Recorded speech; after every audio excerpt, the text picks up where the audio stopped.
2017 ficou marcado por uma série de atentados. Em janeiro, houve um caso em uma boate em Istambul, outro no centro de Quebec, no Canadá. Em março, um carro atropelou pedestres em Londres. Na Rússia, o atentado aconteceu no mês seguinte, no metrô em São Petersburgo. Entre maio e agosto, outros 7 casos foram registrados. Nesse mês, houve o ataque na Rambla de Barcelona, na Espanha, quando terroristas usaram uma van para atropelar pedestres. Outro caso de atropelamento terrorista foi registrado em Nova York, na ciclovia do rio Hudson. Não chegando ainda ao final do ano e já são mais de 500 mortes. Esse é o assunto do quadro Direito em Pauta de hoje.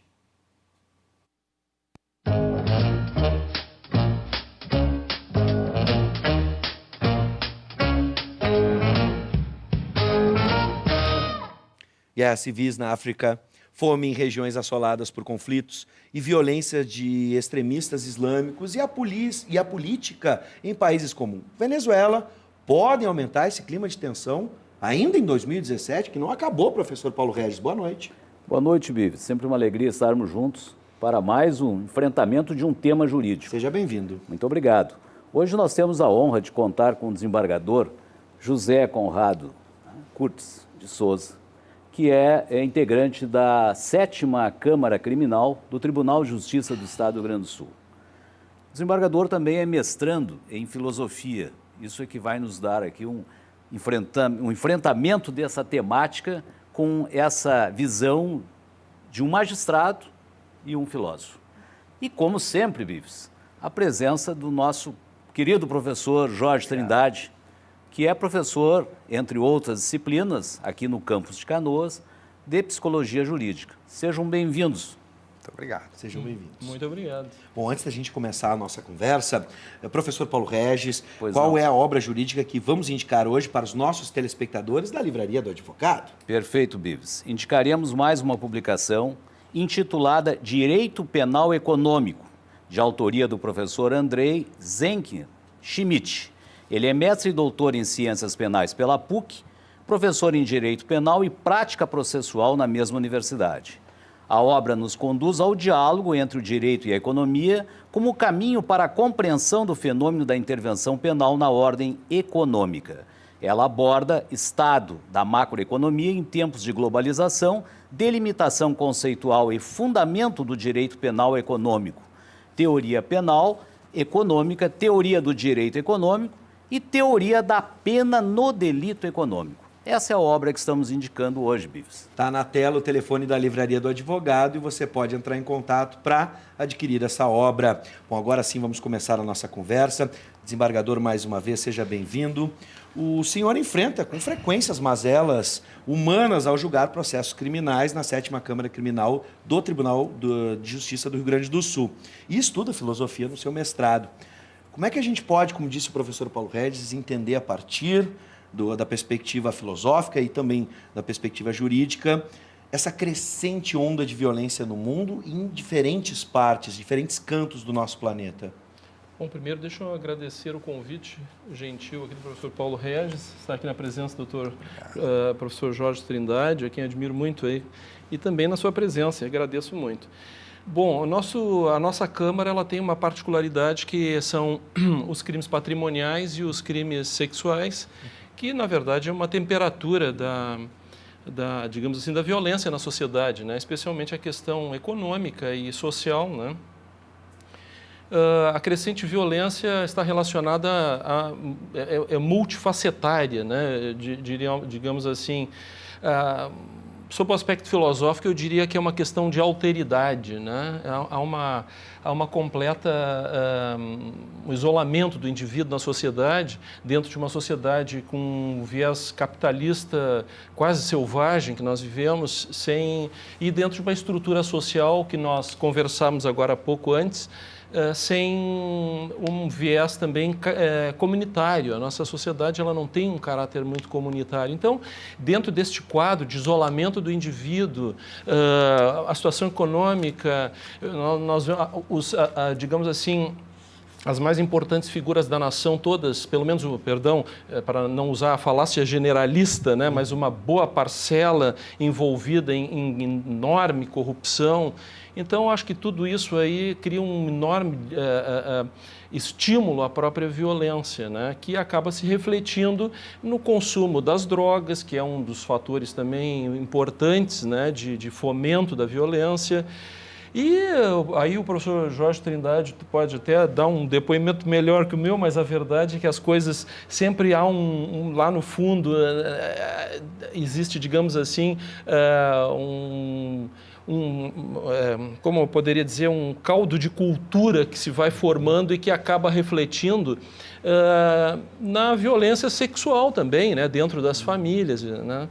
Então, eu acho que esses aspectos, né, do isolamento do indivíduo, da falta de oportunidade, da facilitação das drogas, tudo isso, então, é uma forma de se explicar essa violência que nós vivemos. Mas, evidentemente, que há outros fatores, né, que a gente também pode considerar. Desembargador, segundo os dados do relatório intitulado Estado da Segurança Alimentar e Nutrição, 800 milhões de pessoas passam fome no mundo. Não obstante, os líderes dos Estados Unidos e da Coreia do Norte estão trocando farpas em razão da possibilidade de jogar uma arma atômica transcontinental nos Estados Unidos e uma guerra provocada por essas ameaças. Desembargador, onde é que está o núcleo dessa agressividade humana, onde nós verificamos que as questões, elas não melhoram? O ano de 2018, que nós deveríamos aqui estar quase chegando ao final do ano, como sempre, tem uma manifestação ufanista, né? Porque é normal, nós ficamos preocupados. Já dizem que o ano de 2018 será um ano pior que o ano de 2017. Onde é que está o núcleo dessa questão, desembargador? O senhor, como hoje um estudioso da filosofia e com a sua experiência na prática da magistratura, onde é que está o núcleo dessa questão? Eu acho que essa questão ela traz algumas reflexões, fundamentalmente com relação a esse também o clima de catástrofe. Eu acho que nós temos que ter às vezes dizer o óbvio é necessário, né? Nós falamos do nosso dia a dia sobre vários assuntos, da ecologia, da situação da violência, mas às vezes esquecemos também essa questão que é o óbvio, que nós vivemos num mundo em que há uma disputa ainda econômica, de desconsideração pelo outro, a luta das vaidades, quer dizer, então nós vivemos sob essa égide, né, do egoísmo, e isso obviamente gera essa enorme violência. Mas o que eu quero dizer com relação à catástrofe é, de fato, uma forma também de paralisação do indivíduo humano. Quando nós falamos em catástrofe, nós geramos também um sentimento de que tudo é possível, vamos viver tudo hoje. Então, há também um certo interesse de mercado nisso. Olha, vamos viver tudo hoje. Então, esse é um discurso perigoso, né? É um discurso que ele também fomenta o consumo da droga, do roubo, da corrupção, porque não tem amanhã, então vamos viver tudo hoje. E que nós podemos dizer que é uma forma de catastrofização. Exato. Não é? Exato. Essa ameaça da catástrofe legitima tudo. Mas o que eu queria sublinhar também, acho que bem na linha do que o desembargador falava, desse egoísmo, narcisismo, individualismo, é que nós vivemos efetivamente um tempo muito paradoxal. De um lado, os progressos da humanidade são espetaculares. A internet, a comunicação instantânea, o avanço da medicina, não é? As comunicações de um lado para o outro, nós falamos com o mundo todo, nesse momento todo mundo nos assiste. Pois bem, de outro lado, nós ainda não resolvemos os nossos problemas mais fundamentais. Não resolvemos o problema da fome, dizia o professor Paulo Regis, não resolvemos o problema da educação, falta de escolas, falta de hospitais, etc, etc. Então, esse contraste de um progresso de um lado e de nós não termos superado as nossas mais básicas necessidades, eu acho que é o que faz eclodir o problema da violência. Eu acrescentaria, eu vou colaborar aqui com um seminário que tivemos aqui na Universidade Luterana do Brasil, o Seminário Internacional de Estudos Culturais, e aqui a UBRA é referência nessa área de pesquisa, onde duas palavras, eu prestando atenção na participação do desembargador, ficaram muito nítidas na nossa geração, nesse momento que estamos vivendo. O momento de narcisismo e de hedonismo. Onde essa ideia do prazer, essa catástrofe levando, olha, viva a sua vida, o mundo pode acabar. Não tinha até uma torcida dizendo que ia acabar o planeta, os caras estão cultuando isso. E o narcisismo do momento selfie, daquilo do eu, só eu. O indivíduo isolado nele mesmo. O jornal Estado de São Paulo, hoje, tem uma matéria que é muito preocupante. Ela diz que a internet, ela foi causadora de instigar o ódio, especialmente dessas comunidades que são o Islã, comunidades que hoje estão infiltradas em grande parte do mundo. Então, essa matéria é muito interessante e o nosso telespectador, se puder conferir, é uma relação que todos nós estamos, porque hoje o equipamento da informática está na mão de todas as pessoas e nós podemos provocar as pessoas, instigá-los ao ódio. Verdade. Professor, eu vou acrescentar aqui agora uma perspectiva Brasil. Vamos analisar o Brasil. Como é que um filósofo interpreta ou enxerga esse momento de corrupção no Brasil? Eu acho que dentro do que nós estamos conversando, né, uma das coisas fundamentais, eu acho que a saída que foi mencionada aqui pelo professor Trindade, o professor Paulo também mencionou aqui, eu acho que é a educação, né? Eu acho que essa é a nossa única saída. Eu não vejo nenhuma outra.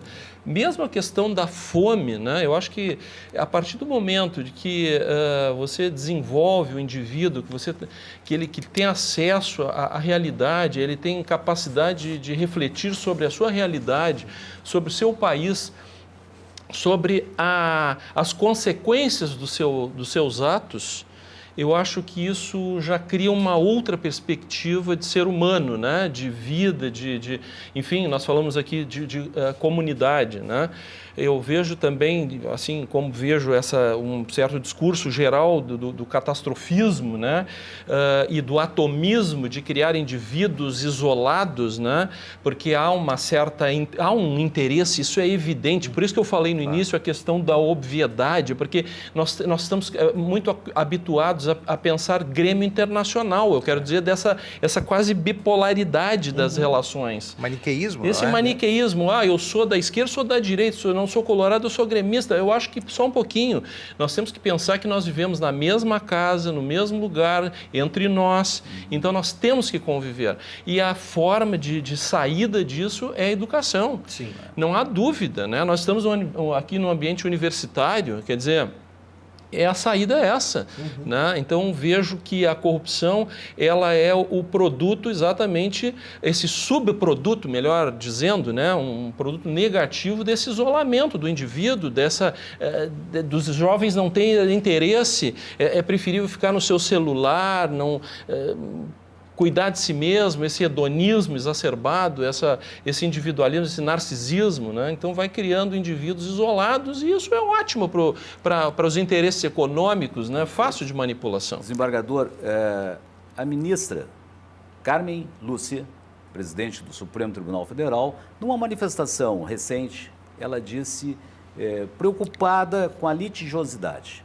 Ela disse que no Brasil nós estamos vivendo uma quantidade de processos que chega a aproximadamente a 100 milhões de processos tramitando. Nós temos mais advogados no Brasil do que na Índia. O senhor, como magistrado,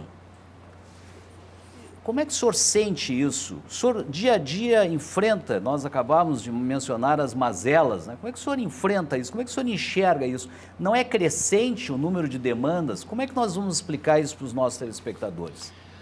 Não há dúvida. Inclusive eu traria até um dado que de cada 3 gaúchos, um tem um processo na justiça.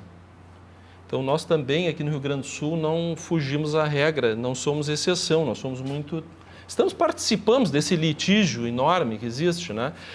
Eu acho que aí vai também uma questão social, aí, porque desde 88, quando veio a Constituição, que o Poder Judiciário finalmente tomou uma posição, assim, eu digo em termos constitucionais,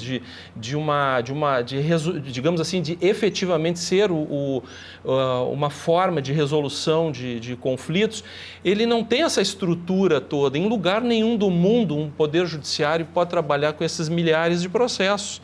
Né? Não existe fórmula, nós temos juízes aí com 14, 15 mil processos, é impossível se trabalhar com isso. A forma que me parece de solução são essas formas alternativas que vêm crescendo de mediações, eu acho que aí entra um pouco também da questão filosófica do diálogo, de resolver conflitos. Nós temos, na verdade, no Brasil, nós não temos, melhor dito, uma tradição de autossolução de litígios ou de litígios mediados. Nós geralmente vamos à justiça, é o nosso... Autocomposição, de autocomposição, qualquer coisa para nós, vamos à justiça. Isso, claro, que tem uma história de, digamos assim, de abuso, nós vivemos uma ditadura longa, nós ainda temos um poder econômico muito acentuado, muito pouco, somos um país muito pouco social ainda, e nós não temos instâncias mediadoras, nós não temos agências reguladoras de boa qualidade, com eficácia. Então, tudo vai para o Poder Judiciário. E nós não temos, em lugar, nem os Estados Unidos, como conversávamos antes, né? Alemanha, França, Japão, em lugar nenhum do mundo se tem uma demanda desta forma, a sociedade tem outros meios. Mas aí, só para encerrar, eu diria que isto também é uma questão de educação. Isto também se aprende nas universidades, nos cursos, nas escolas. Né? Então, acho que isso é uma noção de solidariedade, de partilhar. Eu vou fechar com essa... Infelizmente, a gente não tem mais tempo. Quero agradecer ao professor Paulo Regis, desembargador, que honra recebê-lo, desembargador José Conrado, também a professora Jorge Trindade. Matéria da Rede Globo anteontem, o Museu da Empatia. Fico pensando se empatia é coisa do passado ou não existe mais, mas temos o Museu da Empatia. Chegamos a esse ponto. Muito obrigado, sejam sempre bem-vindos e hoje a gente fica por aqui. Obrigado, desembargador. Sejam bem-vindos, desembargadores, professores, até o nosso próximo encontro. Sem dúvida.